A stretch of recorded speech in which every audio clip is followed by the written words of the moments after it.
All right, Joe. I'm gonna need some explanation. Who in their right mind thought at Bungie, you know what? You know what we're known for and good for? Let's throw all that out. Let's lean even harder into live service when so many live services are failing. Let's go even harder into live service, even more niche, even smaller user bases. Let's throw out all the lore, throw out all the story. Let's bastardize a previous IP marathon, rip it clean of what made it unique, and put it into an extraction shooter that 8,000 people are going to play. I thought Joe liked Marathon. I watched his review, and I haven't watched a Joe video in a second, but I thought Joe really liked Marathon.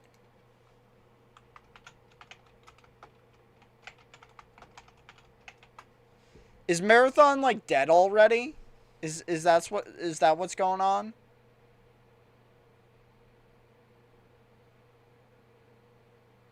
That seems like that seems like a fine pace for an online multiplayer game.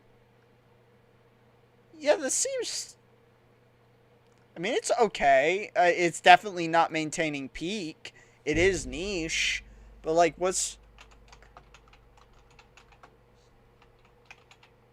I mean, Arc Raiders is definitely, I think, I think overall a more fun game, but it's also a different game that is more generally, oh. Oh. Oh shit. And this is during a period where people are kind of mad at Arc Raiders, because they did not like the most recent update. Yeah, people are mad at the most recent update. Which rightfully so. I think it's a shit update. And I haven't been playing as much Arc Raiders because, honestly, it's getting the Helldivers treatment where the devs clearly don't know what makes, in my opinion, makes their game fun. And just are not doing the things that are supporting the game. But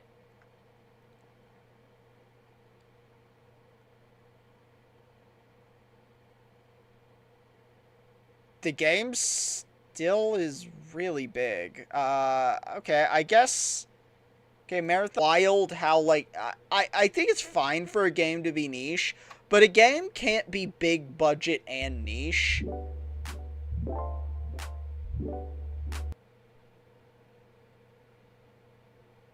True. Saying they lost $700 million is just the number, the estimate to their shareholder, how much they overpaid the studio. Yeah.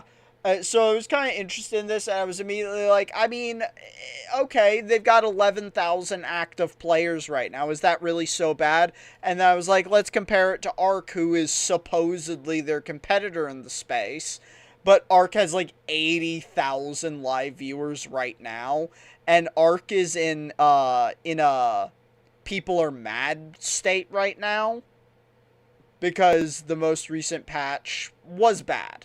It was bad. Like, they made, once again, made some weapon changes that just make you go, why? No one asked for this. Including making the durability on rarer weapons deteriorate even faster. Which, like, that's like the reverse of what everyone wants. The rare weapons are already dog shit in the game, so why use them? This is not Concord. This is not a Sony game made by a brand new studio that released to 700 players. It didn't release to 700 players. It released to 88,000 players, which is not good. That's not good. And we actually know that that's 70% of the entire player base across all platforms. No, yeah. That's why I was saying it's not bad, but it's probably bad for a big budget game to not go for a broad appeal. If you spend a lot of money, you gotta make a lot of money, and you can't make a lot of money on niche audiences. Unless those niche audiences are whales. And I just don't think extraction shooter audiences are whales. I don't think that's an overlap. Forms. You think that PlayStation would be double those numbers. It's not. So if that's 88,000, then the most out there is like 120,000, right? That's what I would predict at the most that they did out there. Okay, well, let's see Destiny 2. 316. So Destiny 2 was at least 2 times more successful. Tarkov has whales. Okay. I mean, maybe I don't know, but I don't think the game's gonna get kept alive by 8,000, like, whales. Also, wow, that's impressive for Destiny, actually. For Destiny to still have an 8,000 player base all this time down the line. Like, Destiny is beating Marathon right now, and it's like 7 years old. 316. So Destiny 2 was at least 2 times more successful. It is free to if play, not but more, because that is only Steam, and then double those for PlayStation and Xbox and all that. it is free to play, but honestly, it's also so hard to get into because it's been around so much. I tried to get into Destiny because I have friends that play Destiny, and I just couldn't do it. I was immediately hit with so much shit. I was like, ah, ah, what? No, no, no, and then just gave up. It's probably 10 times more successful. You go from a juggernaut like Destiny 2 down to Marathon. It's a slap in the face. It's a shock. And that's why you're losing. You have an impairment loss of $765 million. You have nearly $1 billion in impairment losses. Because your dumbass thought that Bungie was worth nearly $4 billion. I played Destiny 1 and 2 at launch and maybe played 100 hours each time. Never played it as a forever game.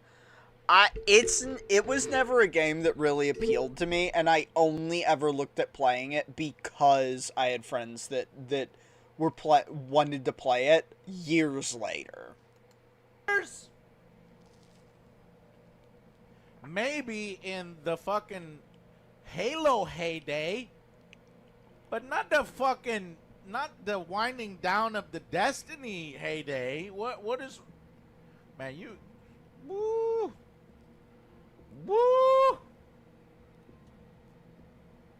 Yeah, it's real bad. So now I gotta worry that a game I like, Marathon, is gonna be shut down.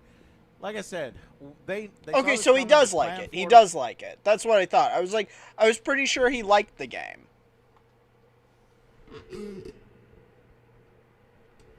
And to be fair, I like it too, but admittedly it's really niche, and it's hard for me to, like, dedicate the amount of time the game clearly wants me to dedicate to it. And, like, I also fully acknowledge that for me, Ark is more fun. I think Ark is more fun. I think Ark is more interesting, personally. The only reason I'm not playing Ark is literally because of this dumbass, or like the dumbass series of patches that we keep getting. I wonder if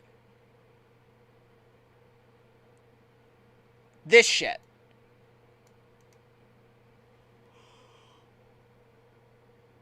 Who asked for their weapons to break more frequently?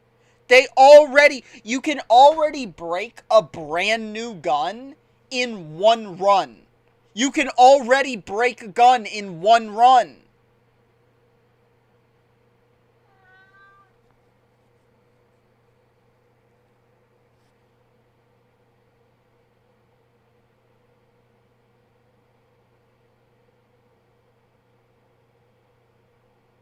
What? I'm sorry, this change right here was immediately like, because I was excited for the new content they added. The new content they added looks dope as shit. But I was gonna play the new content. This new content was gonna get me back into the game. On the other end, Sony acquired Insomniac Games for like $229 million, and that studio is their premier flagship moneymaker right now. True. They kind of got that for a steal comparatively. Like, I'm sorry, this is the most, like, Helldivers style, out-of-touch fucking, patch change of all time. I actually cannot believe that they did this right here. I cannot believe they did this right here. 75% more durability loss per shot on a common gun. If you never took hits, because your weapons take damage when you take hits. So, like, if you got hit by a Rocketeer or something, or a Queen, or a Matriarch's missile, your gun might break in one mission. And if you never took hits, you would still have to be repairing your common weapons every, 3 runs. Every, 3 runs, you would still have to repair your weapons. So, if you're taking 75% more durability loss, to me, that means you're every 1 mission. That's every 1 mission. Every mission, you're required repairing your common weapons now. What? I don't want to do that.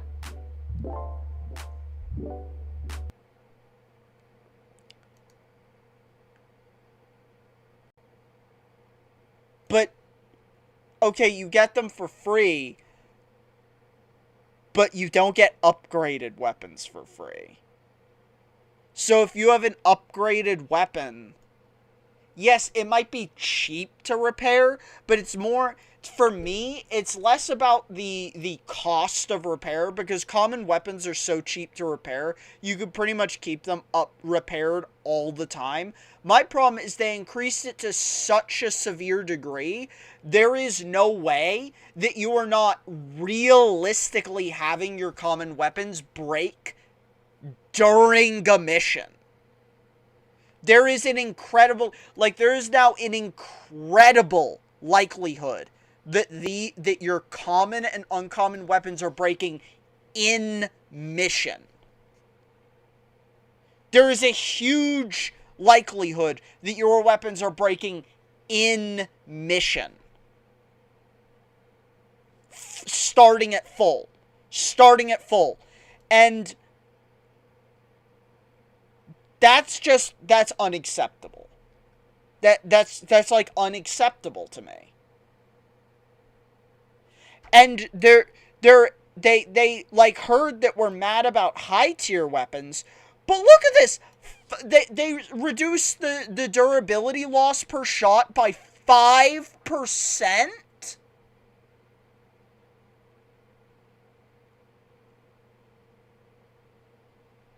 What are you smoking, Embark?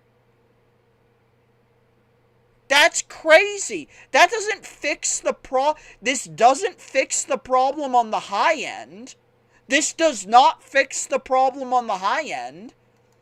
Because this is minus 5% and minus 10% from a rate that was already really high. So what this reads is just every weapon in the game breaks really fast now. Every weapon in the game just breaks really fast now.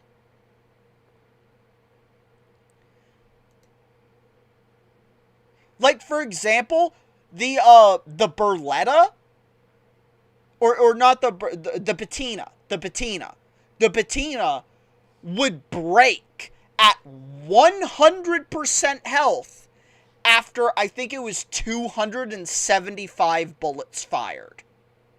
At full health, it would break from 275 bullets fired. Which is just 13 magazines. And you might go, oh my god, 13 magazines is so many. Not for the Beretta or Patina, it's not. Not for the Patina. You would have to bring minimum 20 mags in just to feel safe. That thing guzzles ammo. So 5%? You're getting one more mag! You're getting one more magazine before it breaks! It's 14 mags instead of 13 now! Not even a full mag!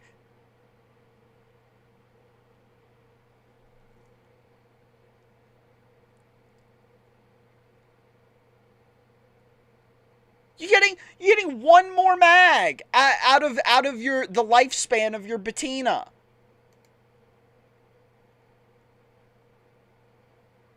And again, your guns take damage when you take damage. So now all of your guns are breaking super fast from just you shooting them and are deteriorating when you take damage. How are you supposed to... You're going to have to bring backup weapons into your runs.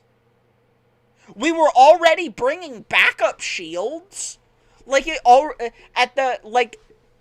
was already bringing a backup shield to switch to in case the shield I was holding broke.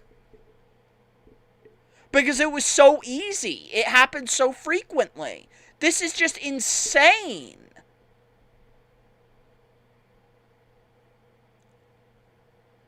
And then look, they reduced the average durability on spawned weapons. So I still don't feel up in arms about my weapons breaking. One of the reasons I walked away from the game is I had an overabundance of stuff and a thing I found felt exciting. So that's fair.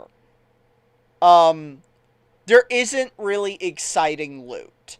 There's not really exciting loot. They should definitely do something like having exotics, where like your guns you find, or gun.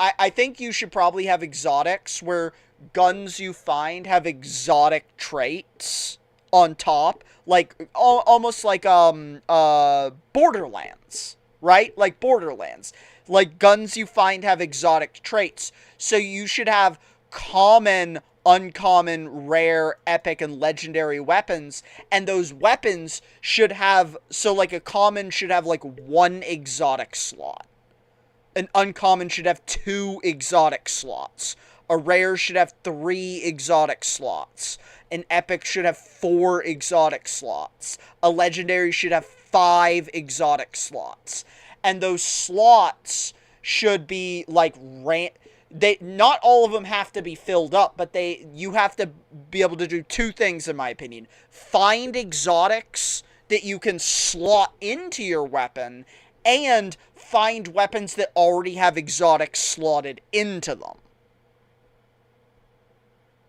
Boom! You have saved the game with excitement. Tell me I'm wrong there. That would make finding loot so goddamn exciting. Would it not? It would make finding loot so goddamn exciting.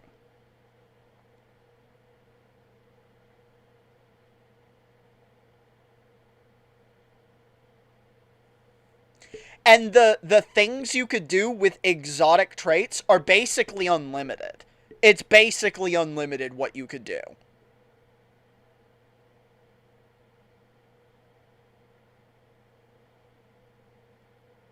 I think genuinely, like, keep the weapon mods, like, you know, the attachments, like your stocks, your grips and stuff, keep those. Those are fine. Whatever, they're fine.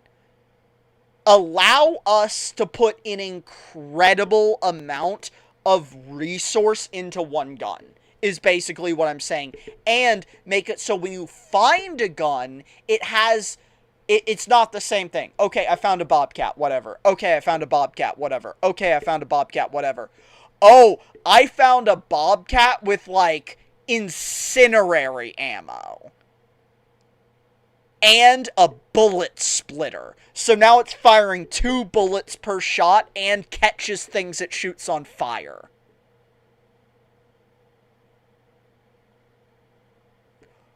Or, oh, I found a patina with a bottomless magazine. Like, I found a patina with a bottomless magazine. So, like, you never reload it. It just cycles ammo from your backpack endlessly.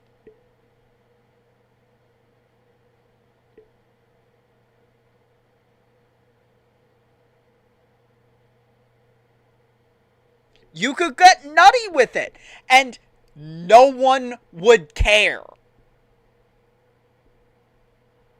The PvP balance in this game is already non-existent, and they're already not balancing the game for PvP. And PvE is already abusable if you want to, so at least make the firefighting so fun with the PvE that you're not thinking about it. You're just like, I'm gonna fuck up the Ark with my insane gun! And then you get yourself killed. Because of course you will. It's really easy to get yourself killed when you're overconfident. Also, tension!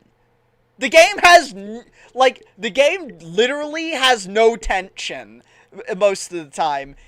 Because, like you said, loot's not exciting.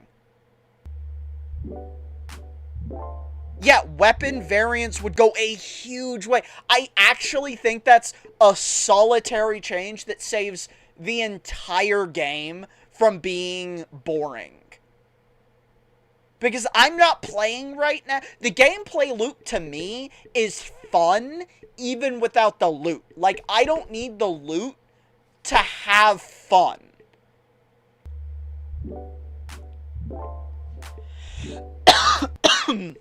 To me, that's not tension. That's not tension. That's aggravation. If my weapon breaks mid-match, I don't care if I die anymore. I just want to leave. And if I leave and get out with my weapon and can repair it, fine. But the repair cost is already only marginally lesser than the crafting cost. Marginally lesser.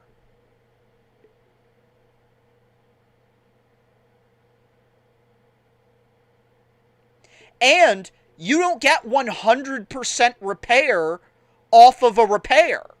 If you repair something, it doesn't bring it to 100% all the time. You might have to, if your thing is broken, you might have to repair 2 or 3 times. A repair is not a 100% repair. So if your weapon is broken, it might be the exact same material cost to just build a brand fucking new one. People have already realized that, for example, you know what the difference between repairing a heavy shield from 0 and crafting a new one is? 1 power rod.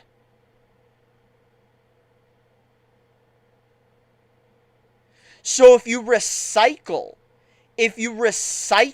your broken shield, if you recycle a broken heavy shield, it is cheaper than to create a new one, material cost-wise.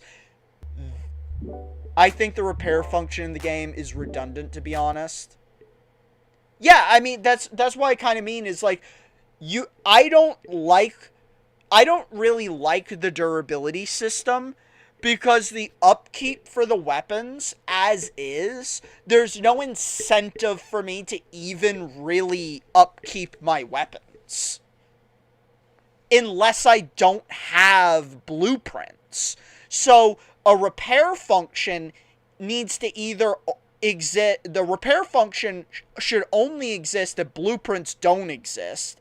And if blueprints do exist, like you said, the repair function is redundant and or useless. And the only way you can make the repair function, not useless, is to make the game, again, more grindy and more aggravating. Not interesting or fun, aggravating, by making the construction cost much higher. So you either need to make the construction cost much higher to force players to engage with the repair cost, or you need to remove blueprints altogether so that you can only find guns. But then that fucking will create a lose it mentality. A lose it mentality where no one uses their good shit. So you need blueprints so people use their good shit.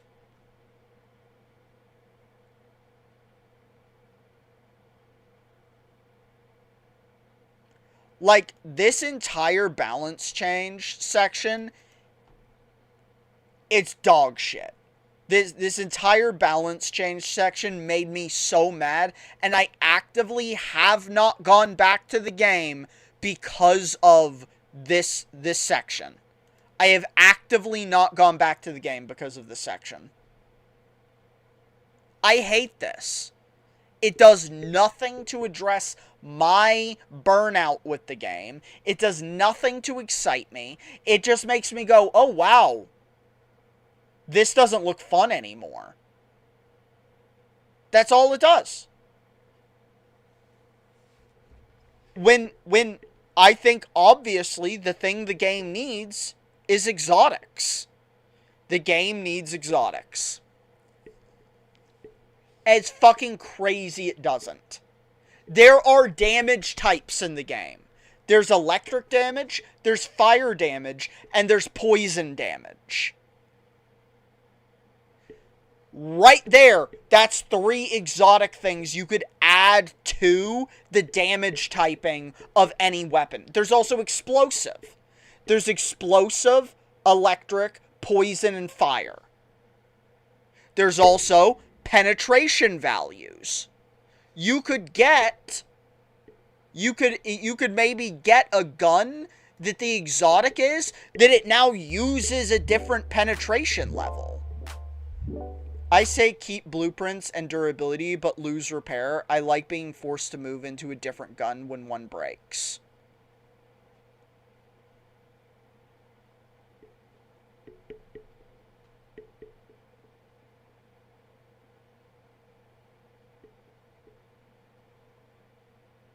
Yes. I think, I agree. Well, under a caveat, overall durability for all weapons needs to be higher. I'm sorry, but you should be able to get, I think durability should have nothing to do with how much damage you take or how much you shoot your gun.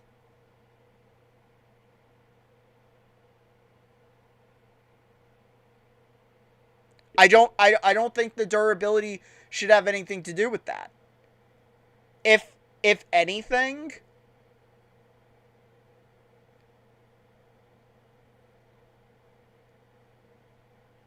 well, okay, maybe it could be shots from the gun. Actually, no, shots from a gun should be the only thing. Shots from the gun should be the only thing that determine durability. You should not take, yeah, remove durability loss from taking damage. It's crazy how much durability your guns can lose from taking damage, especially from explosive damage. A Rocketeer hits you, you're losing 10 to 20% of your gun's durability. I'm not even fucking around. You're losing 10 to 20% of your gun's durability by being hit by a Rocketeer once. I think the only thing that should be draining, I was about to say it should be number of missions played, But I don't like that because that would eke players out, because you might run into a mission where you were only in the mission for like 5 minutes and then you had to leave because you loaded in late or something, and then your gun only has 5 runs and now you have 4, and that would piss people off. So no, I think shots fired is actually fine, but it should probably be double what it is now. Like, it should probably be based on rate of fire. So high rate of fire guns should have really high number of shots fired to break, while low rate of fire guns should have lower. So like the Toro, for example, shotgun. Let's say it breaks at, and here's another thing. Part of the exotics could be the durability on the gun.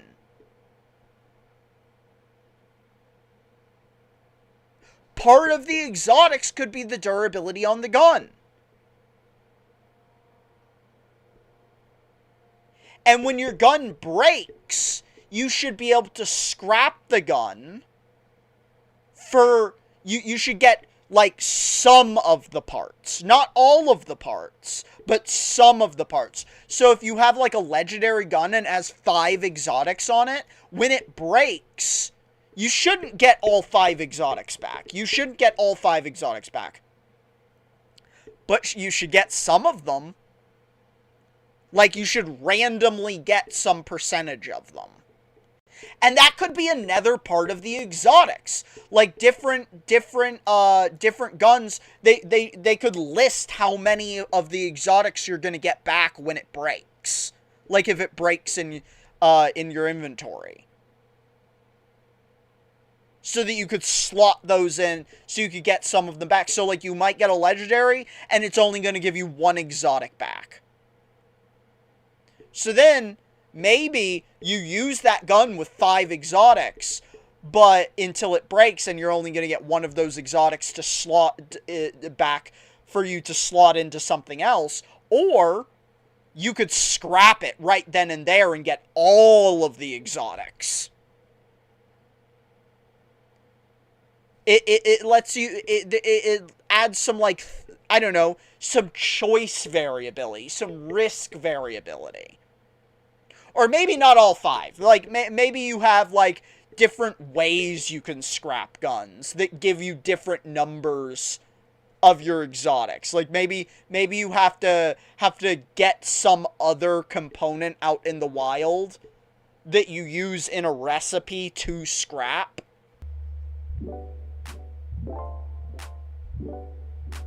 Yeah, it makes finding guns you already have blueprints for exciting. Yeah, because you might be able to make a gun, but made guns never have exotics on them. They're always just raw. So you need exotics for your made guns. And so, like, there's already stuff out there, like the industrial chemicals. So what if you need regular chemicals to remove when you're breaking down a gun to get 1 exotic back from when you're breaking down a gun? Or you get the industrial chemicals and it lets you break down get 2 exotics, and then you can get, like, I don't know, super industrial solvent, and it gets you 3. So you have to find, because there's also not enough use for the side garbage. There's not enough use for the side garbage. Most of the side garbage only exists for you to break down into base components. So having a use for the side garbage, it would also come into play. Like, yeah, you use the different chemicals and solvents to get more of your exotics out of the gun when you break them down.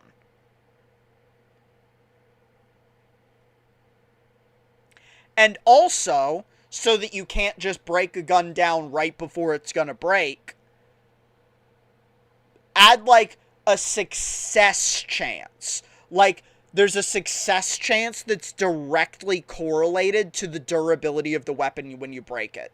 So if your gun only has 10% durability, I also wish the game had a real wipe system. The opt-in sounds nice on paper, but the game is never more fun than when everyone is starting from 0, in my opinion.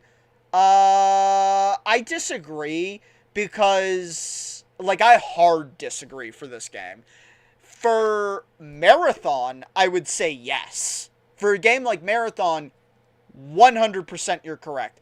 But at its core, PvP is a side thing for this game. Like, it's a thing that is there, and you can engage in it, and you should engage in it sometimes, but the core of the game is more like mob partying with people to take down, like, a raid boss. The core of the game is more closely related to me to World of Warcraft. The core of the game, to me, like, the peak fun of the game is kitting up, joining other players, and taking down a raid boss. Where PvP plays in, you know how in World of Warcraft you can roll for stuff? I don't even mean from a PvP perspective, but I got a lot more people want to take on these boss mobs if they don't have shit to their name yet. But again, that problem gets solved if you have exotics and you actually have, like, you know, a cycle of new gear being added. I think new stuff being added is more the solution. I actually don't think there should be any resets at all. I think the way they've handled resets and the like incentive for resetting, clearly this is not a game that actually needs resetting. They've only done this because it's what the other or what the other extraction shooters do. It's part of the extraction shooter genre, so they're just doing it. But they've accidentally made kind of their own version of an extraction shooter that I think they need to lean into more, because it's what people actually like about the game. Nobody I know that's playing this game actually wipes. There's no incentive to do it. There's no incentive to do it. There's nothing fun you get out of wiping. You lose fun by wiping. And people right now, like, the gameplay loop is exciting enough that when I was playing, even though everyone I was playing with was kitted out of their minds, they're fighting the raid bosses just because fighting the raid bosses is fun. There wasn't even that much of a loot incentive. I was giving away my loot from the raid bosses away to other people most of the time. The loot was, but it would be even better if there was loot, and then you actually give a reason for the PvP to kind of exist, because in this scenario, if you actually have, like, you know, exotic loot that's being dropped by the bosses, and the bosses are dropping much more exotic loot, now you have a reason to scum other players at the bosses, and fight over the actual loot drops, because it would be comparable to like when people roll for items in World of Warcraft. I know there's drama that happens when people roll for items because they want them but not need them. If you could think of if you could have, like, the way PvP operates be more like a violent version of rolling for loot in World of Warcraft raids,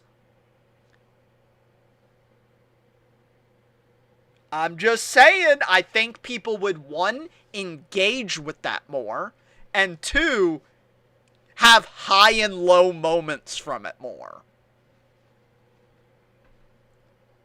Which those highs and lows are what you're looking for in the extraction shooter genre.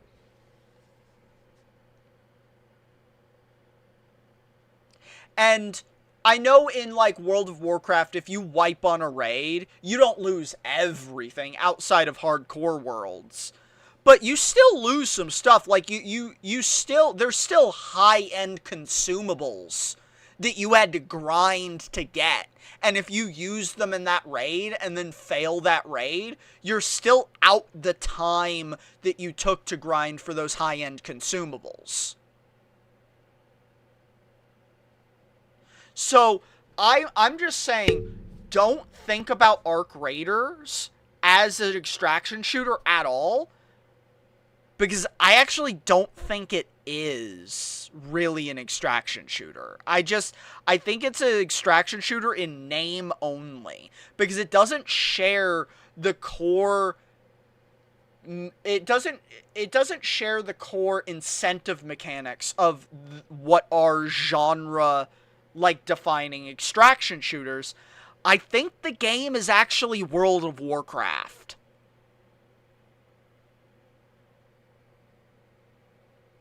I think it's literally closer to World of Warcraft in a way.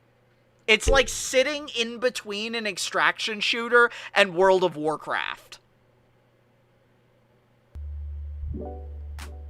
To keep with the WoW comparison, my favorite time to play WoW is when there's a fresh server. I don't engage with the PvP, but it makes the world feel more alive when folks are forced to go out there and get the stuff they want. True.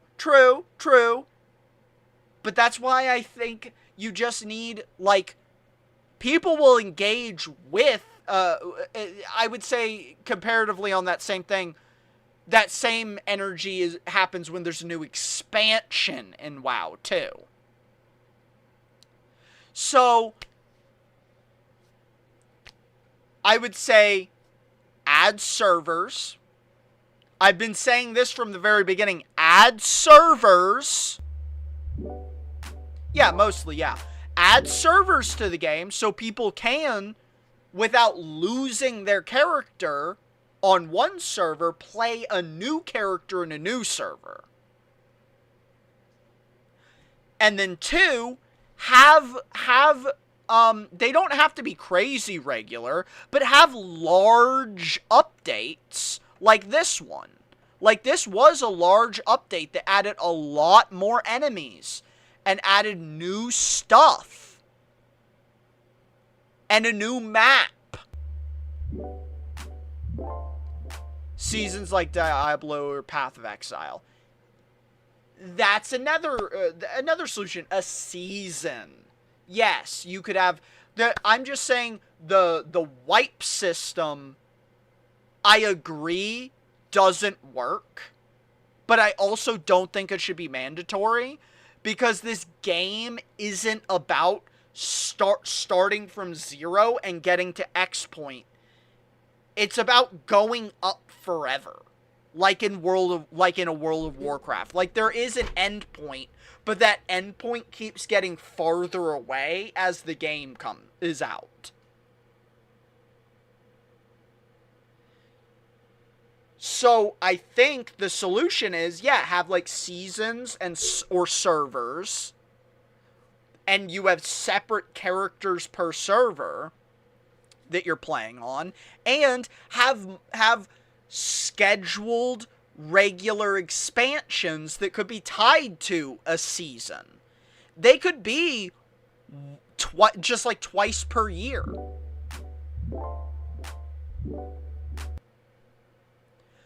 The endpoint getting too far out of hand is why I don't play retail WoW and just the classic version. Well, yes, but I would also say the endpoint in a game like this gets a benefit that WoW doesn't, because WoW's endpoint is level based.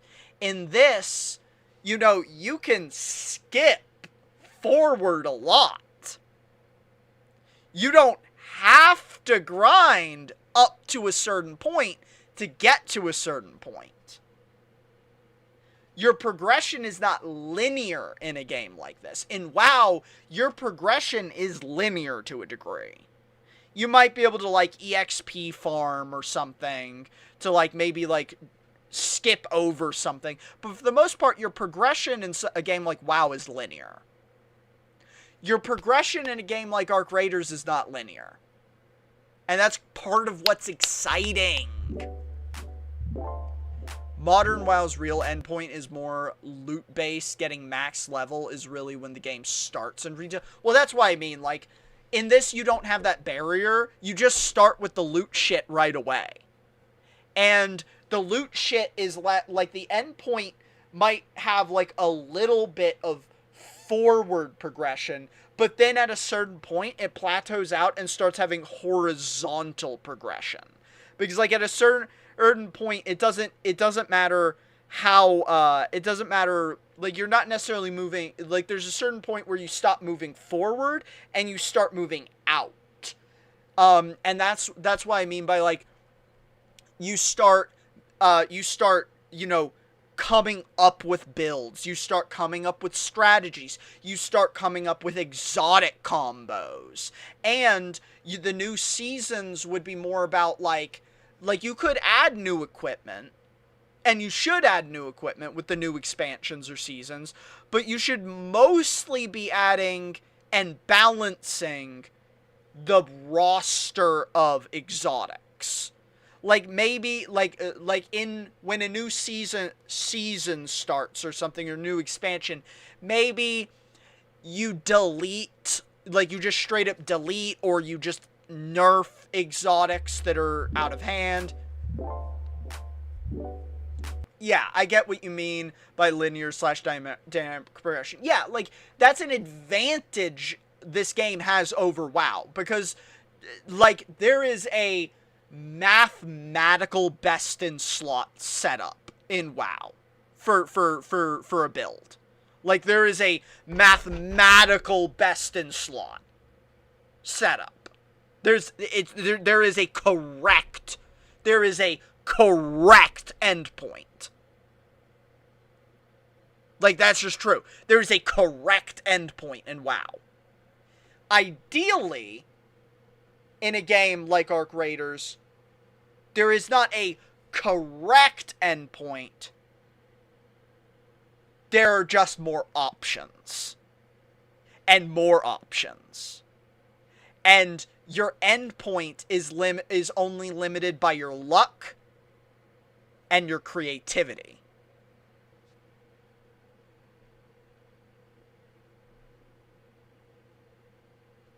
Ideally. And I just think that's the glorious, perfect reality future for Ark that I started envisioning as I was having the most fun with the game. Especially seeing that they have small hints of it. Like, one of the coolest things is actually their augments. Like, their their loadout augments. Because, like, I had this loadout augment that gave me a like, an on cooldown, unlimited use, heavy shield charger. And, as a passive, made it so I could reload while sprinting. Now, that's a really tiny boost. That's a really tiny bonus. But it's fucking cool. And it actually changes the way you can play. It changes the way you approach situations. I can, with a little less fear, run up with a shotgun and blast something because I know I have a guaranteed shield, like, heal. I have a guaranteed heal to use after I run up and blast something. And I know I can run at it, shoot, and reload while I'm running at it. Like, I could be running at something, like, and shooting.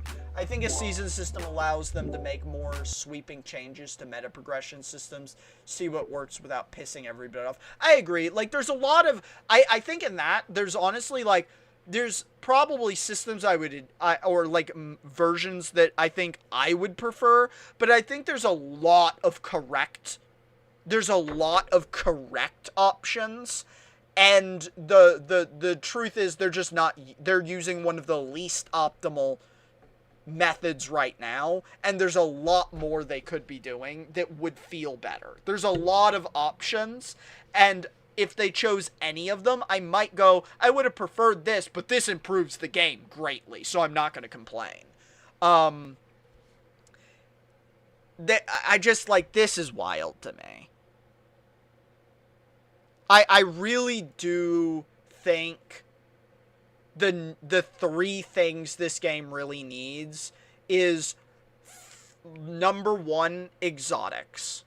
If they changed nothing else and added an exotic system for weapons and for shields and like, fuck it, add exotics to everything like Borderlands does. Like, fucking make it so you can pick up a grenade. It's a single-use grenade, but throw an exotic on that. Do it. Just, like, fucking... How cool would it be to find a wolf pack that's also, like, an EMP? Like, it's a fucking EMP wolf pack. Or even weird things. Like, what if you found a fucking, fire grenade that's also a smoke grenade? Like, it's a 2-in-1. So it's like the fire's letting off thick black smoke. There's so many things. Like, there's just so many things that would go into the game that would make everything exciting. Everything exciting if there was an exotic system. So number one is it needs an exotic system. If nothing else happened, it needs an exotic system. Number two, it definitely needs either seasons that are paired with expansions, or it needs servers plus expansions. Like, regularly timed expansions, like every 6 months or something. They don't have to be crazy often. You can get a lot of mileage out of this game. And then number three is there needs to be a total overhaul of how durability, repair, and blueprints work. Those are in order the three things I want. The most important things. Now, if I was going to add a 4 and 5, these would be just like sparkles. It would be, for God's sake, add customization interchangeability. For God's sake, let us use the different parts from different armors and like play dress up. Playing dress up goes so hard in every game. No one has ever been mad about the ability to play dress up in video games. No one. It is always a positive bonus. Let us play dress up. Plus, your extra monetization is entirely done through the cosmetic system. Do you know how much more incentivized players are to buy your cosmetics if it's not just a single new outfit, but now a new repertoire of outfit components for your drip library? You want to make money, right? You like money, don't you? Right, Embark? You like money.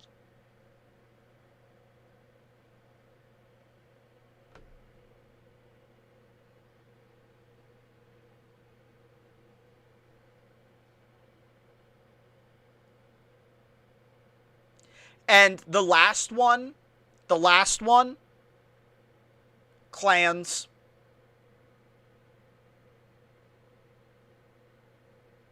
I just think it would be fun. Clans.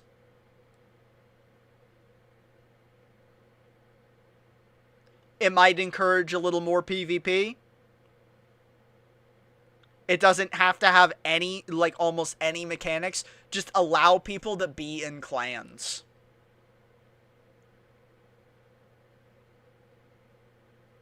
It's already, you already basically made the like, accidentally made, like, the fucking, homunculus child of an MMO, like an MMO RPG and an extraction shooter.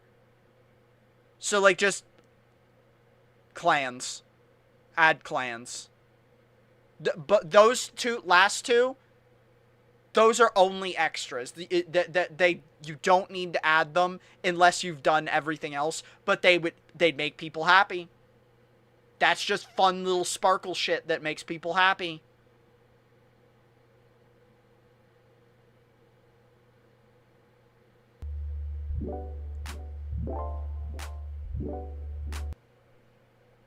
Yeah, I do think Embark is leaving a lot on the table, not leaning more into MMO-style social systems. Yeah. People want clans. People were like, basically, unofficially doing it with, like, Burnt Peanut, The Bungulators, everyone was wearing that one fucking armor in the beginning. And everyone was in the Bungulator clan. Like, people want that shit. And then, like, another thing, if you have the customizations, like, allow like a clan banner, and allow that you to, like, basically spray paint that clan banner somewhere on your outfit. Like, just plaster your clan banner somewhere on your outfit.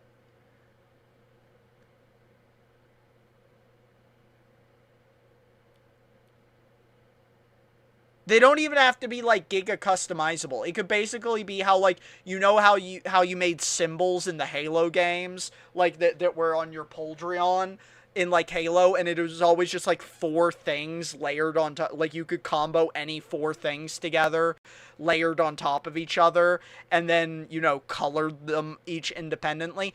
It could just literally be that style of system, so there's, like, a kind of a limited number of, like, icons, and that way people aren't doing something weird like fucking making swastikas or fucking KKK clan symbols. So you have some control over what's happening with the clan symbols. But yeah, just allow clans, and then, like, yeah, maybe have, like, a clan clubhouse that clan your clan members can hang out in the like overworld, and people can contribute to the, like, resources to the clan clubhouse to earn, like, in clan ranks or something that also pimp out your clan clubhouse. This would be, again, entirely cosmetic, and would be kind of a side thing that doesn't reset progress. It's not a total reset, but it is a resource dump, which incentivizes players to farm certain resources. And the cosmetics you could unlock for your clan clubhouses could be tied to the seasons. So you have, like, limited periods of time to unlock certain clan clubhouse cosmetics. There's just, like you said, there's a lot to be left on the table by not leaning into this stuff. And there's, like, no reason not to. The game can only improve, in my opinion, by doing that stuff. And again, that's all just extras. Like, people would have more fun if you included stuff like that in the game, whether you did any of the other stuff that more meaningfully makes the game better. You would make a lot of people happy by just doing that. That's also a good idea. Maybe a clan vault with pooled resources with limited withdrawals. That's also a really good idea. And the vault could literally be a physical thing inside a clubhouse, and you could have different cosmetics for your vault.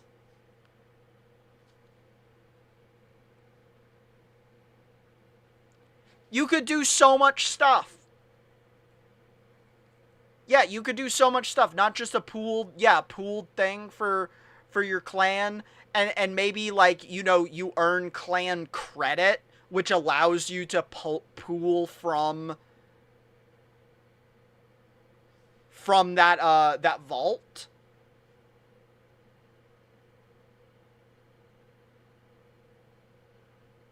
There's a lot of options. Or you earn clan credit, and maybe there's a clan store. And that's how you get the cosmetics for your I mean, that's kind of just an extra step, actually, for just contributing resources directly. But they already, like, kind of half-assed do this, where you just get rewarded some basic act stuff. Like, during Christmas, we were all collecting the candleberries, right? And the only thing we got for turning in those mountains of candleberries was, you know, items that we could already get normally. Who cares? What if, though, you were turning in those candleberries and you got a bunch of Christmas-themed decorations for your clan vault?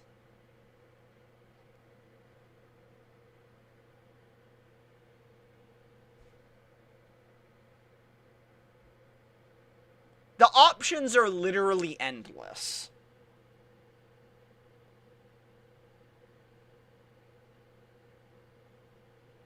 The options are actually, like, endless.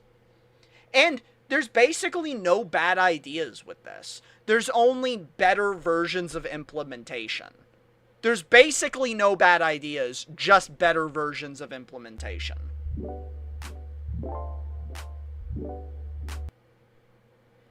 That too. You could have clan-exclusive cosmetics.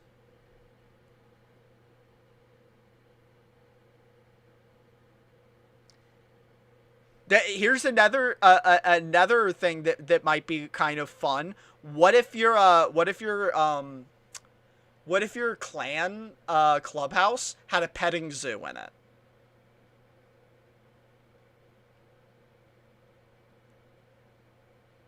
Where you could go look at everyone's roosters, and maybe, you know, you could also be adding cosmetics that allow different animals and different skins for your rooster.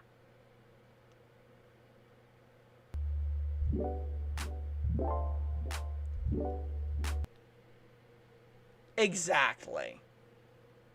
Exactly. There's just so many options. Like, the fucking game basically has unlimited potential, and just, I feel like, dropped it. Already, there's going to be a drip feed of content for at least a year. Then they can't take that embarrassment. They'll take the loss leader. They'll do that rather than shut it down.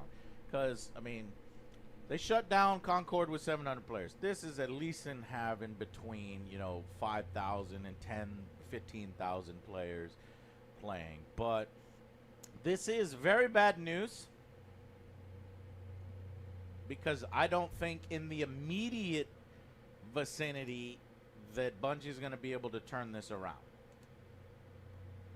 So when they say, let's go back to what they were saying on Sony, looking ahead to fiscal year 2026, believes those impairment losses for Bungie will be absent, or at least way less than the 565 from this year. So I'll give you that. There's no way it's going to be absent. You're going to continue to have impairment losses in fiscal year 2026. It's not going to automatically, the trend is not changing instantly. So they're going to lose some more. I think they'll probably lose. I mean, it really depends. If Bungie makes an announcement that they're working on something else, that might help the company's evaluation or something.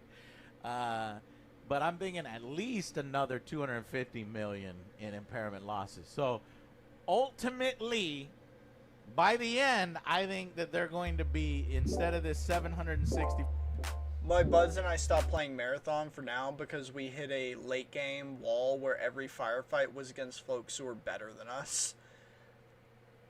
I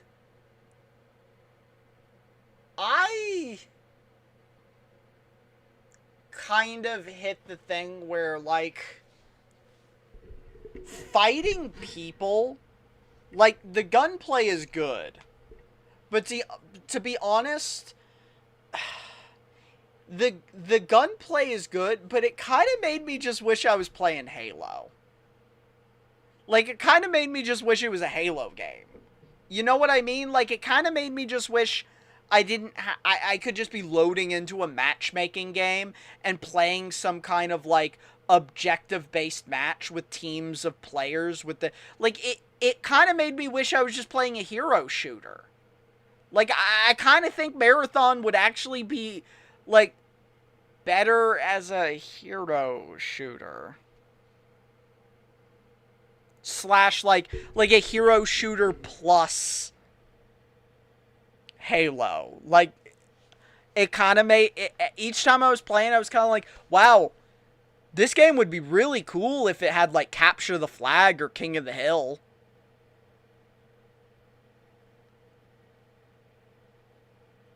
That's what I kept thinking. Because it's like, okay, the most fun part of the game is fighting people. I'm not actually having fun doing anything else other than fighting people. We still play Hunt Showdown, which has MMR to balance the lobbies a lot better. For me, it really was just that it kind of felt like I was getting a little too goblin-brained, where I didn't want to participate in anything that wasn't fighting people. So then, like, the only loot progression I was making was by taking people who were taking the time to get loot. And it's like, that kind of got boring, is more my problem. It wasn't even about, like... I had no problem with, like, either getting owned or not getting owned. Because, like, you can always get the drop on people and own people that are way better than you, that are way better kitted out. But it did just, like, after a while of doing that, I was just like... The fighting endgame loot progression is mostly key-based. I also don't like that. Aside from looting bodies. Yeah, it's just because, like, I wasn't having fun doing any of the looting.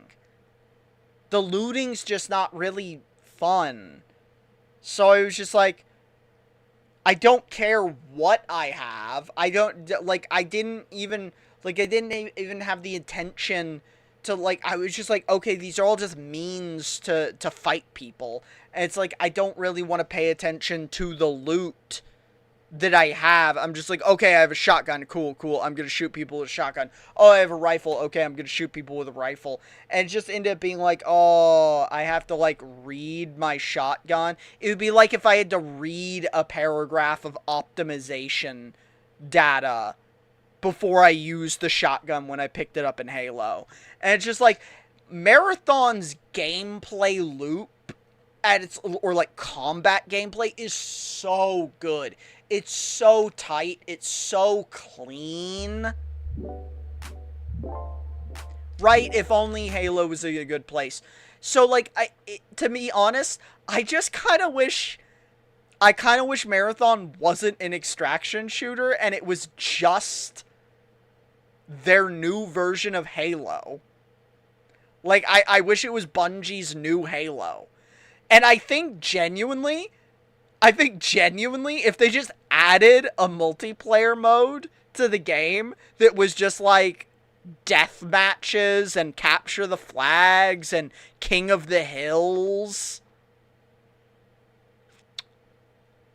You can't tell me with how clean the gameplay is in the game that, like, that wouldn't slap. Wouldn't that slap?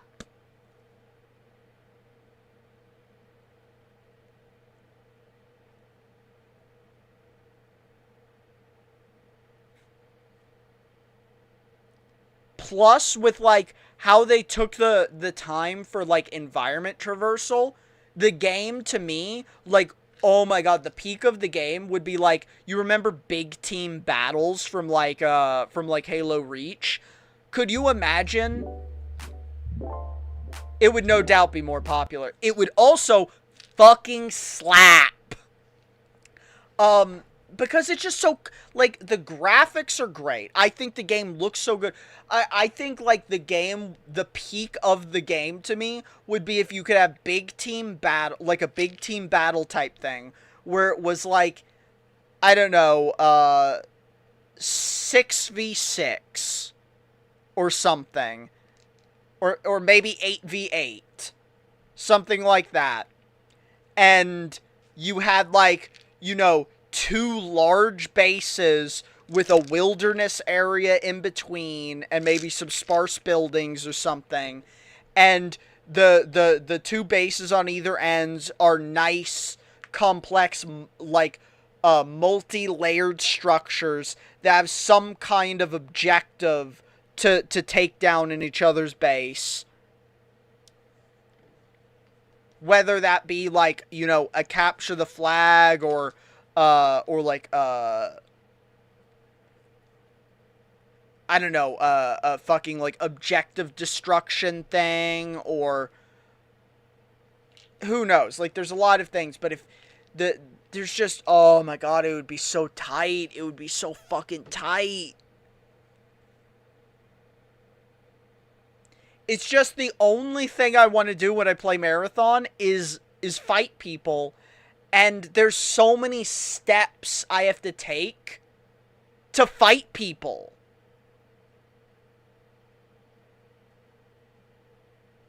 And then, when I fail a fight,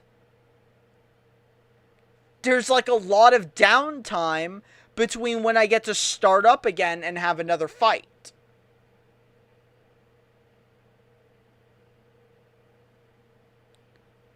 They hit something special with the combat in Marathon. I think undoubtedly they hit something special with the combat in Marathon. But you don't get to do enough of it. You just don't. You don't get to do enough of it.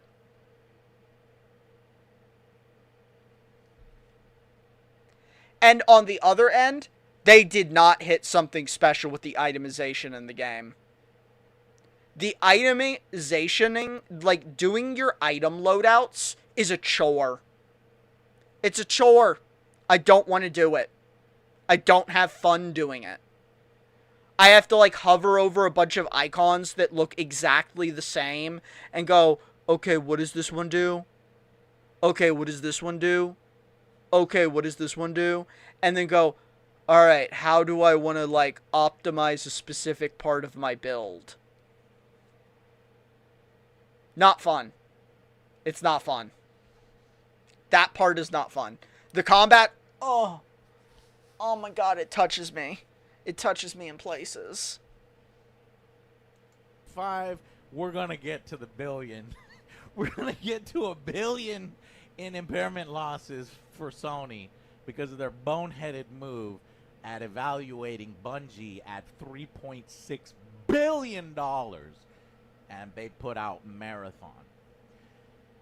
But I'm gonna be honest with you, even if Marathon came out with a single player story and they did it the way that we wanted them to do it,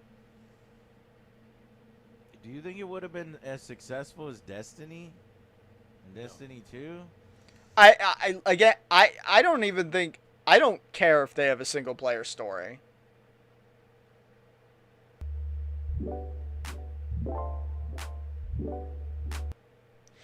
Exactly. Marathon stats and using them optimally feels esoteric in a way that doesn't feel rewarding. It doesn't. I just go, I don't care. I just want to shoot people. That's what I find myself thinking every time I'm fucking like messing with the stuff. I'm just like, what?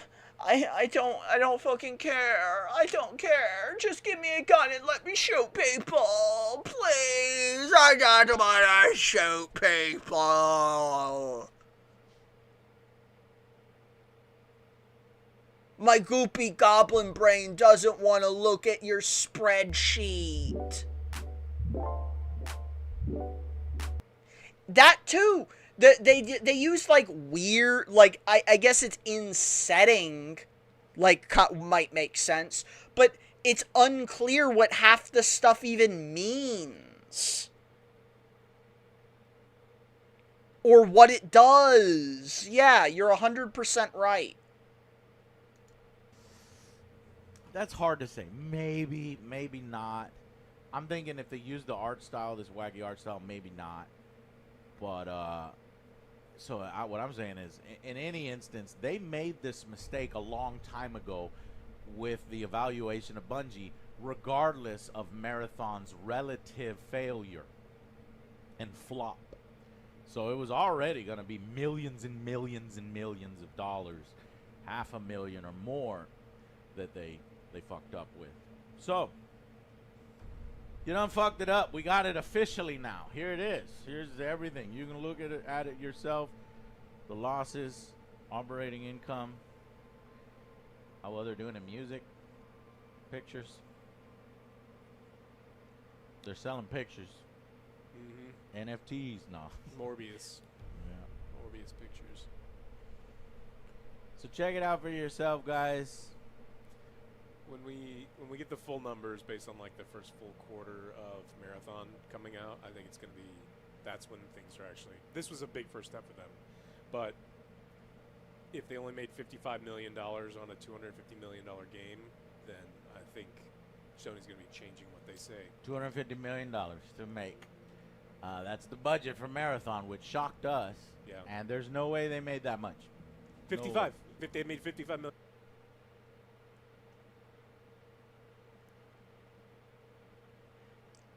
$250 million to make Marathon? Fucking yikes, actually. Okay, the game looks good, and it sounds incredible. But can we honestly say there's $250 million of like, content in Marathon?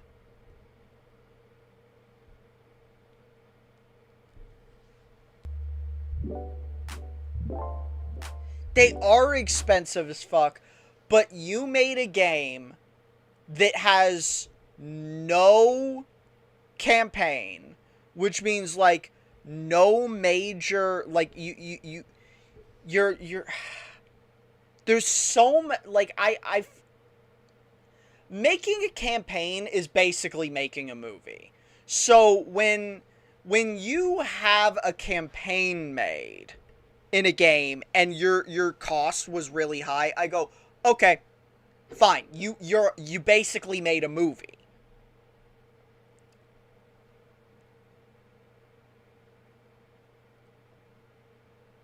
But like you literally don't have that. So like I can at least understand I'm not saying I care about a campaign, would have necessarily cared about a campaign in a game like this. Because here's the thing, like, for their time, were they good? Yeah, the Halo campaigns were good for their time. But I kind of think they've aged like ass. Most of video game budgets go to labor cost, and their HQ's out of Seattle, which is expensive as fuck. Yeah.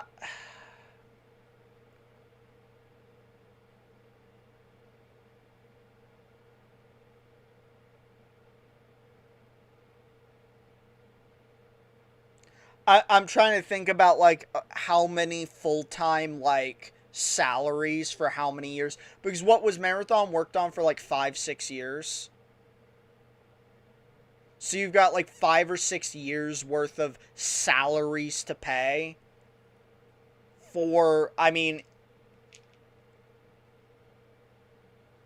if you were going to say, like, good pay for everyone, and, like, let's say your average person made like $150,000 a year,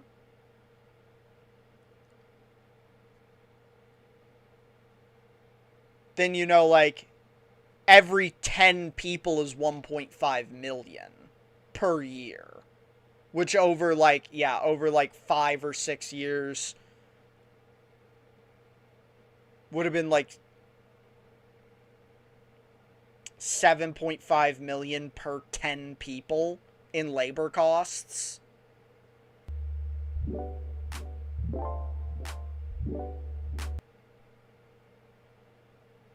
$1 million human hours. So yeah, like, assume what do you work at, like, what is a full-time like average per year? Something like 8,000 hours or something. Assuming 5 days a week, that's like 260 days times 40 hours. So 10,000 hours per person. So that's only 100,000 hours basically per 10 employees.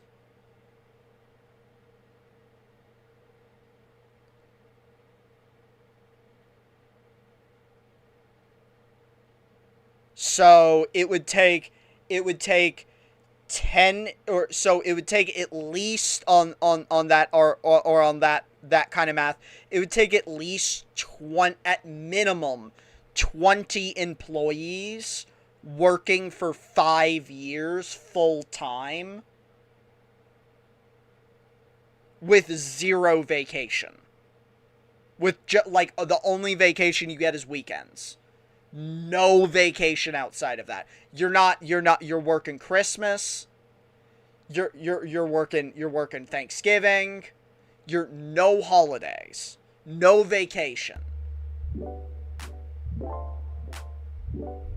300 to 400. Okay, so if it was like we just break it in the middle and say 350.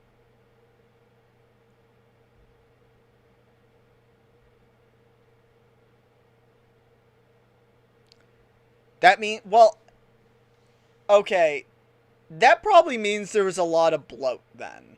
Because you get 3 million, you get 4 million work hours in 1 year. Bungie employs roughly 1,000 people. Yeah, this feels like AAA bloat then.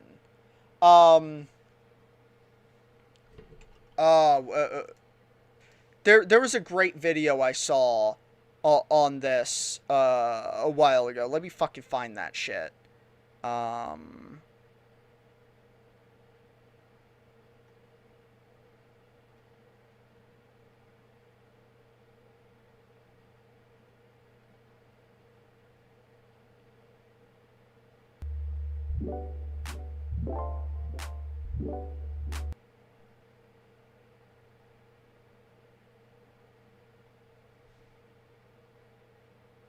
Only 2,080?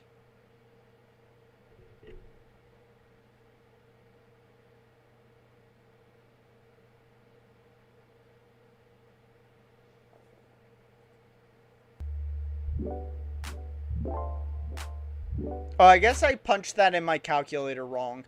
I got fucking 10,000 somehow. Yeah, I don't know how. I fucked that up. I must have hit a wrong number on my calculator. Okay, yeah, you're right. So my math was wrong because, yeah, then that would be, yeah, 2,080 times, like 350 would be 700,000, 700, let's just call it 30,000 hours per year, which would mean it would take like roughly 5 years, or yeah, 4.5 years to hit that 3 million. Okay, that makes more sense, but that still seems like it's probably like an immense amount of big budget bloat. Like fucking I need to find this video. I'm subscribed to too many people. Well,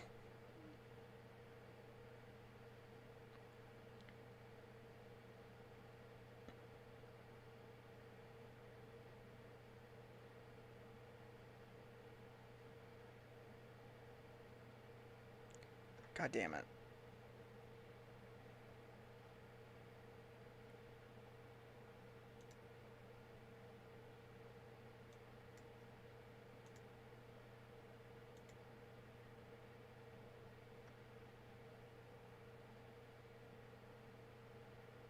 I know I'm subscribed to them. Where the fuck are they?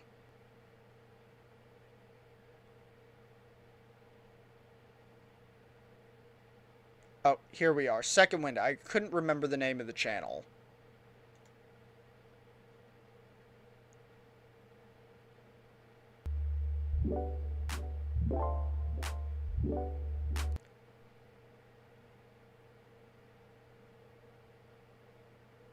Well, no, that's not what I mean. There's corporate bloat that happens that slows things down a lot, and Second Wind is, if you've ever watched Yahtzee, they had like a thing and they started their own channel.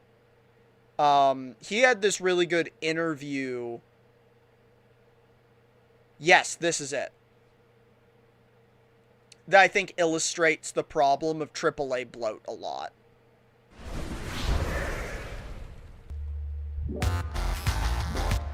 Yeah.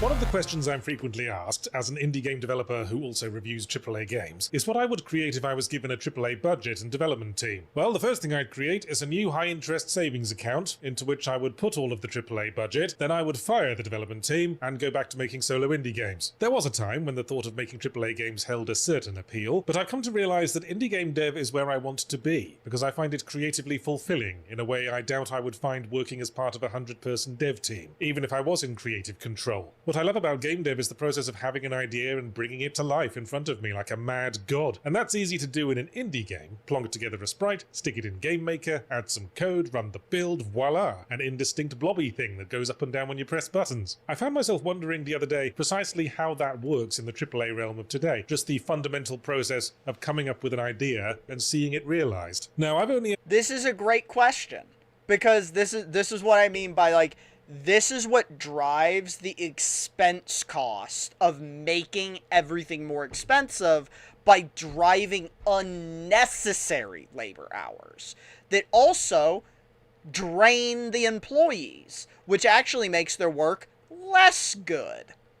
Ever worked on the fringes of AAA, some contract work here and there. I punched up some dialogue for Watch Dogs Legion, but apparently my contribution wasn't enough to justify putting my name in the credits, and believe me, I bloody well checked. So needing the perspective of a AAA professional to satisfy my curiosity, I hit up Tina from DevHeads, who has been all the way... In my opinion, the future of gaming is indie. In 10 years, AAA is going to look very different. It already is. Like, did you see Steam's indie sales rate last year? Last year, indie games hit an all-time high, making up 1/4 of all game sales on Steam. 25% of the entire, like, sales on Steam were indie. Look at Slay the Spire numbers compared to the latest AAA release. Yeah, I mean, at a certain point, the people putting money into AAA games are going to go, why would we put $250 million into a game if we can just give 10 guys $1 million and then they can make $100 million out of it? Why risk all this money when we don't need to? Up in the AAA weeds in her time, and I asked her the following question. If a high-level designer on a AAA project decided on a whim that a certain 100%. NPC in one part of the game needed to be, say, eating a bag of chips, what would be the process of making that happen, and how many people would be involved? And Tina's reply was very detailed, very helpful, and quite enlightening. The first thing that would need to happen, as is so often the case in the corporate world, is a meeting. The designer's producer will schedule a meeting in which the designer can explain what they want done and when they want it done by. That meeting will include other department producers and possibly some art, tech, and animation guys. The way Tina explained it, this meeting will go down one of two ways, depending on how high level a designer we're talking about. If it's more a design by committee situation, then everyone will try to talk them into scaling the idea down as much as possible. We probably don't need full deformation physics on the bag of chips, or animate the chips going into the mouth. Could we just have them hold the chips in front of them and play a crunching sound? Does it have to be chips, come to that? Could they be sipping from a can of drink? That'd be easy. Or maybe they could just be staring into space, dreaming of eating a bag of chips. That'd be even easier. Yes, I think we can all agree that's the best way forward.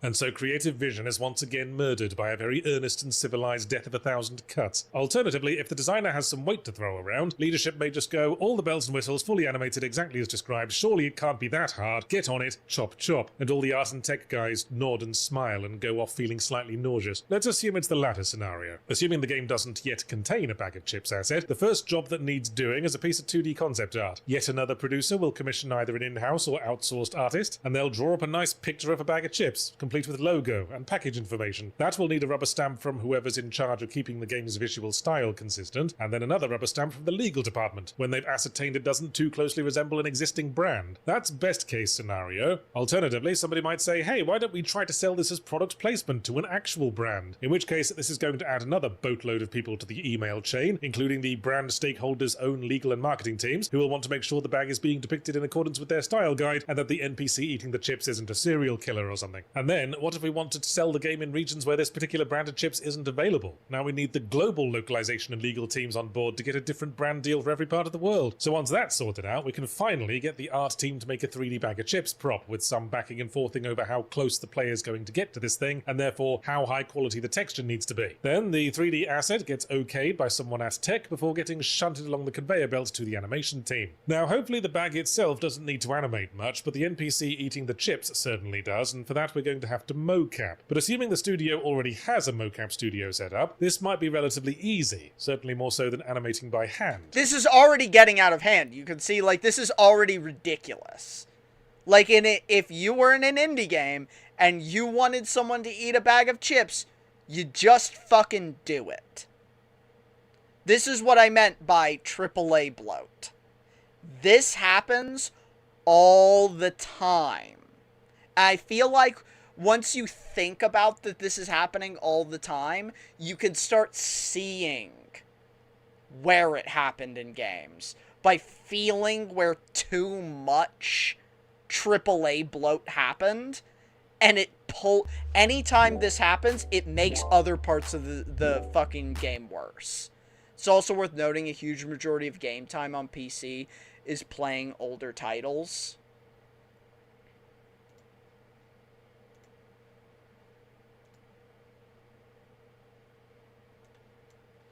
PC gamers spend 92% of their time on older games. Oh, and there are apparently 908 million of us now. Ben Porter, Director of Consulting and Video Marketing Intelligence, Newzoo, Cheese Talk, this week, blah, blah, blah, resulting extraordinary with 70,000 games from Newzoo. PC market growing steady rate, which is... it's a sample, so it could be disproportionate, but it's probably still pretty close to the true number.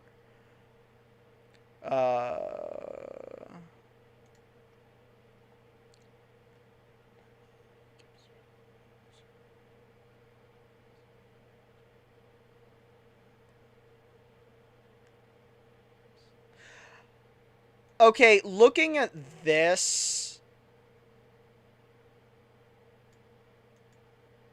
Looking at this breakdown, I think this is unfair. To like, extrapolate that people are mostly playing older games by looking at this.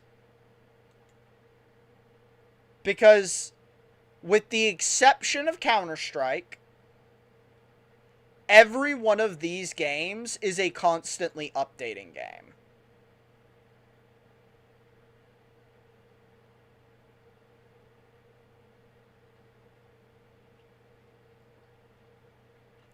Like, they're not the same game, is what I mean. Like, I'm not booting up Fallout. Like, if Fallout it's playing League of Legends, even though I've been playing it since 2012, is not the same as booting up Fallout New Vegas. It's just not the same.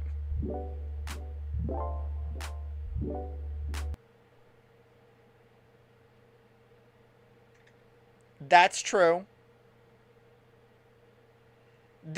Yeah, that's true. And what they don't understand is how hard this space is to jump into. Like, League of Legends, or Fortnite is the newest one of these that came out and, like, fucking took over the live service world. But, like, you have to be monumentally successful to even scratch the attention sphere of live service. Because to do it, you basically have to be dethroning or creating a very You have to be creating, like, a new level of accessibility to an existing live service genre game. Like, League of Legends is so successful because it's just better, more accessible Dota 2. And Dota 2 was a good game. And League of Legends is just better Dota 2. Dota 2 players will be mad at me that I said that, but I don't know, get fucked. League of Legends has been way more popular than Dota 2 since, like, 2014, and it's just a better game. It's just a better game. I'm sorry, get fucked. And Dota 2 is just better Dota 1. Yeah. It's a brief aside, if you're wondering what Pillars is making live service games and why so many of them fit. Yeah, they're even saying it. Let's get it right. Live service game is a golden goose, a forever money machine. Why do new ones all flat? Because by and large, the audience already likes what it likes. I mean, yeah, that's exactly what you have to basically either come in and you have to David Goliath and, like, punch the Goliath down and then eat his corpse and become the new Goliath. Or you have to make a brand new genre.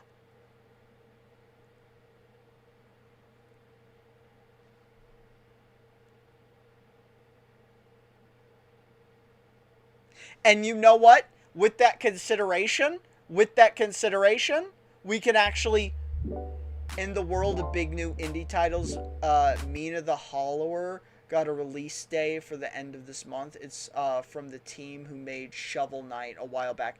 I definitely heard that title, Mina the Hollower. I might have it Steam wishlisted, actually. But I was going to say, you know what? With that note of saying, like, live service games are a golden goose, and everyone wants one, but it's basically impossible to make one unless you either dethrone an existing juggernaut by doing what they do better, or by making a new genre of live service game, basically. It makes sense that Marathon was made the way it was. Because I bet Marathon's almost begrudgingly the way it is. Because, let's be real, extraction shooters are clearly like an industry push for trying to popularize a genre that was very niche. And what is the ultimate version of popularizing something? Making a live service version of something. Because what was Fortnite? Fortnite is just the live service version of Battle Royale. There were a bunch of other Battle Royales already on the market, and Fortnite was just the first one to successfully make a live service version of a Battle Royale. So it kind of is a side. I mean, not literally, but it's you know what I mean. It's an industry plant thing. I mean, obviously, these things are AAA games being created by industries. But extraction shooters have been slowly building up Steam over the last, 6 years. The same thing happened before Fortnite exploded onto the scene. What was the Battle Royale that everyone was playing for, 3 years before Fortnite even existed? PUBG. PUBG was the Battle Royale game. It was the Battle Royale game. But it wasn't approachable, it wasn't pretty, and it didn't have a good live service model.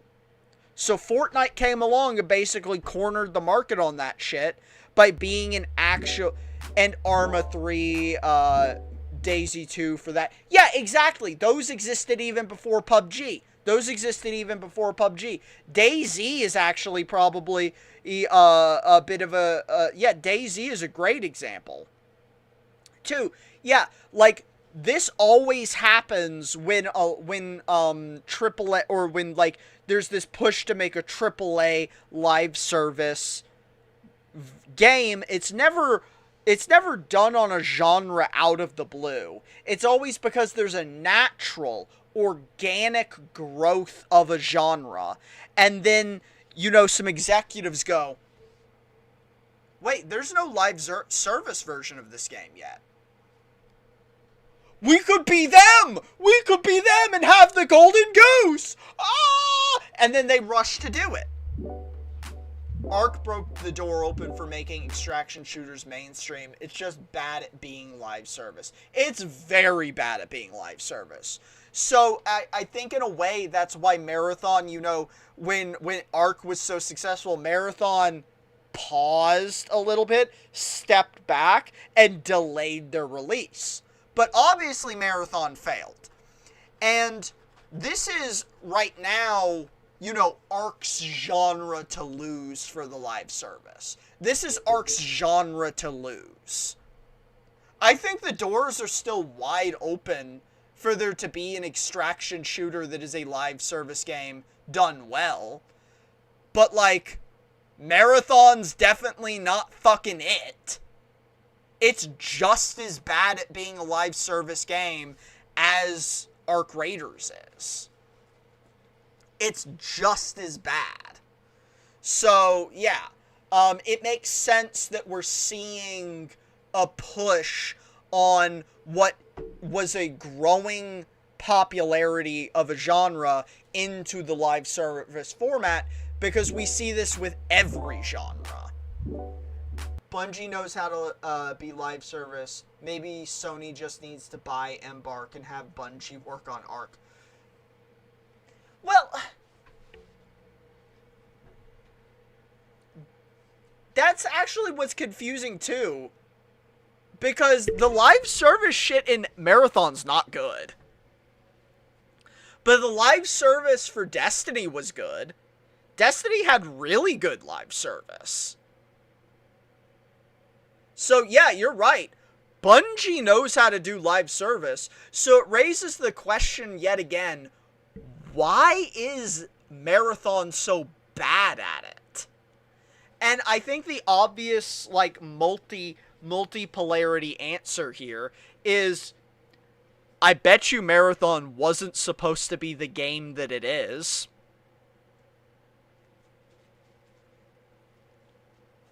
I bet you it was supposed to be a different game. 2, I bet you Sony did too much micromanaging. And that's kind of also wrapped up in AAA bloat. Bungie, probably, even though they're big, has somewhat of a streamlined workflow to minimize bloat, even though they are definitely AAA. I bet you Sony got their fingers in that shit. I bet you Sony really fucked up that workflow and really contributed to the AAA bloat.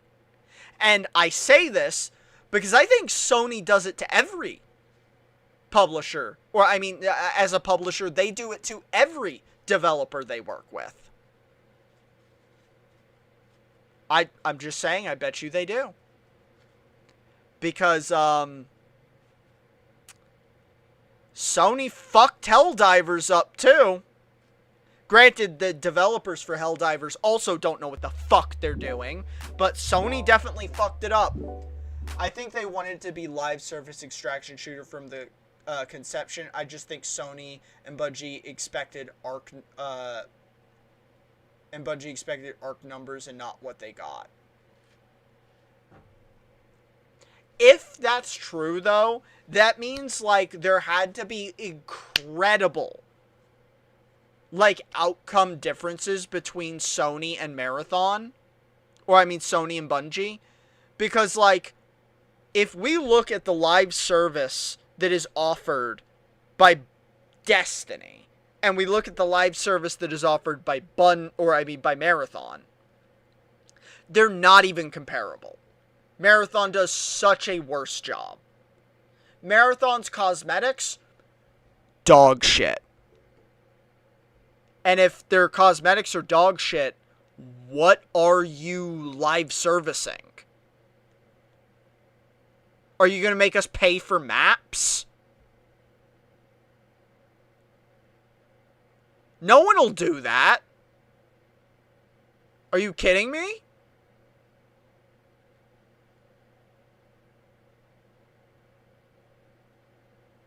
Maybe not no one, but like... I feel like Destiny had an expansion. I feel like... Let's look this up.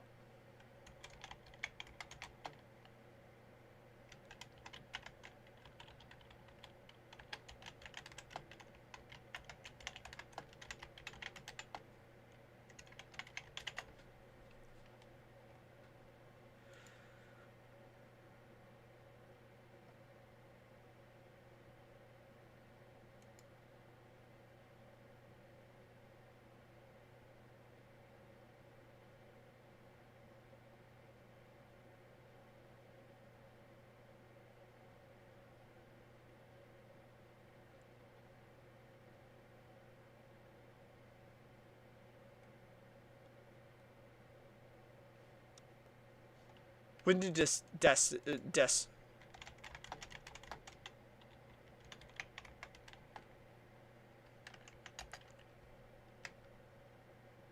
So Destiny, I guess I'm looking at Destiny 2 for this, but Destiny 2 came out in September 6, 2017.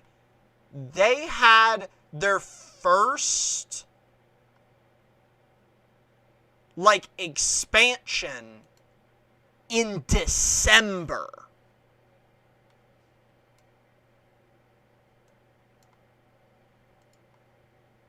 They had their first paid expansion just 2 months after the game came out. And then another one months after that. Like, they were knocking down 3 paid expansions per like, or they were knocking down expansions left and right. Not to mention microtransactions. They also had microtransactions. So I don't know. It kind of makes me think they were better at it in those games. Kind of makes me think they were better at it in those games. They had more of an idea of how they were going to monetize, what they were going to monetize. It just feels like for Marathon, monetization feels like it was maybe like, unfortunately, I don't know, someone fucked the pooch on this. Because the monetization in the game is dog water. And I just feel like they hit the ground running in Destiny. They hit the ground fucking running. And if they hit the ground fucking running in Destiny, what's their excuse? Did literally no one from Destiny work on this game? Did no one consult on it?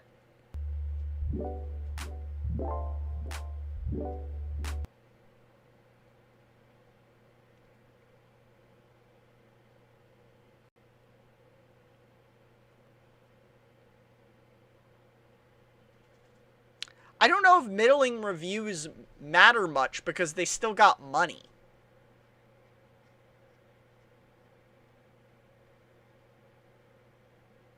They still hit the ground running with money. And they also had microtransactions in the game from the very beginning. I feel like those microtransactions were more tied into gameplay of the game, not just cosmetics. And then they also had way more badass cosmetics. Like, the cosmetic... I'm just saying, like, for you to release your live service game and the only thing in your live service game to make you additional money after purchase right away is cosmetics, and then you have the cosmetics that you have that are recolors. They're just recolors. I think you fucked up as a live service. And that seems like rookie behavior. That feels like a rookie mistake. If you already successfully had good cosmetic sales in a different game. You know what sells for cosmetics. Recolors do not sell.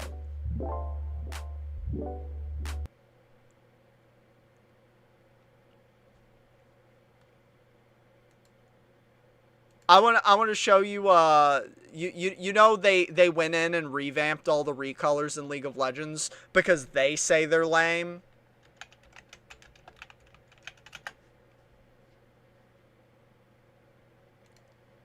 I have Golden Alistair too. This is what Golden Alistair looks like now.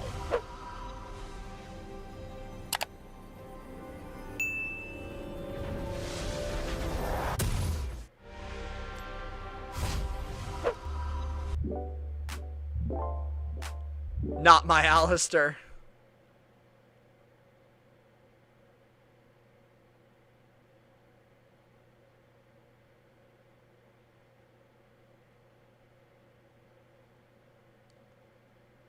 Yeah, they went through and changed all the recolors to be actually distinct skins, because even Riot Games was like, we're embarrassed to have recolors in our game.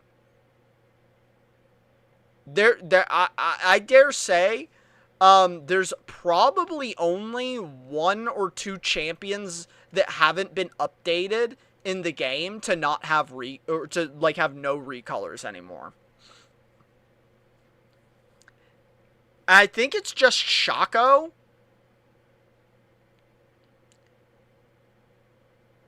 And Nocturne are the only 2 I can think of that still haven't been updated to not have recolor skins. I think they're the only 2.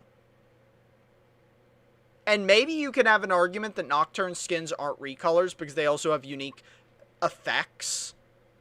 But it's more just his model is so simple that it's hard for even something that's, like, technically not a recolor. All you'd have to do is schedule a time to use the mocap stage and make sure all the relevant engineers and cleanup artists are on hand, not to mention the actor. Might as well get some audio guys to record the sound of the actor eating the chips as well, for authenticity's sake. But after all that, it'd be pretty easy to just grab a bag of chips from the cafeteria, glue on some sensors, and away you go. Luckily, I didn't arbitrarily pick an action like playing a violin. Oh, hang on a sec. Maybe we've just realized this NPC hasn't thus far been required to talk or open their mouth. That means before the animation can be applied, they need to go to a character artist to model them up a mouth that can be opened, as well as their tongue, teeth, throat, etc. Then a tech artist needs to wriggle that up with bones, and a texture artist's going to spend some time staring at disquieting close-ups of the inside of somebody's mouth. And we also need a potato chip asset for the character to transfer from the bag to their mouth, so add that to somebody's schedule, and maybe some crumb particles that fly out as they eat, so we're bringing in the FX department as well. So now we've got a big box of assets, the model, the textures, the animations, the FX, the metadata, and the audio, and all of that goes to a designer, so they can finally rig it all up in the build with some appropriate scripting. But we're not done yet. The engineers on the performance team are going to have to take a look and assess how much impact this new addition is making on the memory budget. Once they're satisfied, it then goes to the QA team, who will do everything they can think of to fuck with the eating chips animation and report any bugs or glitches that might occur if, say, the player should happen to be standing on top of the NPC while they're trying to eat, poking them in the ear with a conductor's baton. And that'll about do it. Ready to ship. I asked Tina if she could put a rough number on how many individuals would have to contribute to this process in total, and she said easily 15 on the low end, assuming we're not going with the licensed brand name scenario. She also mentioned that if the NPC eating chips happens to be based on a celebrity, God knows why that would be the case, but hey, maybe it's a Hideo Kojima game, then that number would easily double. As I said, this was all very enlightening, and yet not entirely unexpected. The average dev time for a AAA game has grown to about 3 years, and now we can see why. It all seems so horribly bloated and inefficient, not to mention questionably necessary, considering it's in aid of a detail that a lot of players aren't even going to look at twice, because they're going to move straight onto looking for the highlighted objects in the room they can actually interact with. I know it's a hypothetical that I made up, but you know some process like this had to happen to make the horses go plop-plops in Red Dead Redemption 2. I hasten to add that this isn't necessarily universal. In fact, Tina made sure to tell me that it's not unheard of for designers to go rogue, scrap something together on the down low by themselves and put it in the build without going through the proper channels. This will probably stick out like a sore thumb, create a lot of work for everyone else, and get flagged by QA as a bug. And doesn't that say it all? Individual creative expression isn't a feature, either, it's a bug. So that's why, speaking as someone who loves making video games and wants to explore them as an art form, I no longer have any interest in working in a AAA environment. Frankly, it all sounds like some kind of ironic hell for people who actually want to express creativity, not being able to break wind without scheduling a production meeting to agree upon the best way forward for projecting flatus from our rectum. Really goes to show that you can't fix inefficiencies by throwing more money at them. Bitch, it's the extra money and resources that create the inefficiencies. When you remove all limitations, you remove all incentive to innovate, find clever solutions, streamline. Many hands do not make light work. It's not a fucking pie-eating contest.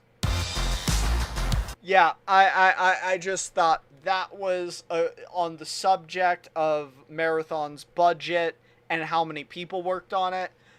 Given, like, looking at Marathon, no part of it does it feel like 350 people worked on it for multiple years.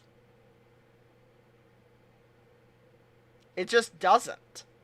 And the reason it doesn't is probably because of AAA bloat. That was my long, protracted point, as we got sidetracked by things, as we do. My long, protracted point was simply, yeah.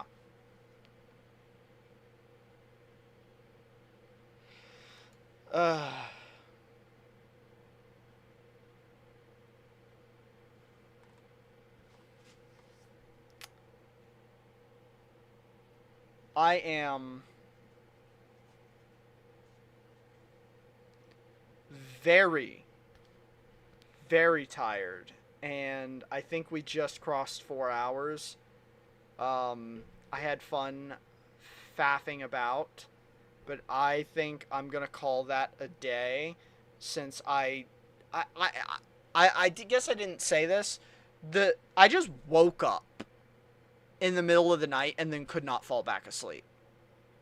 I laid motionless in bed for 4 hours without sleeping.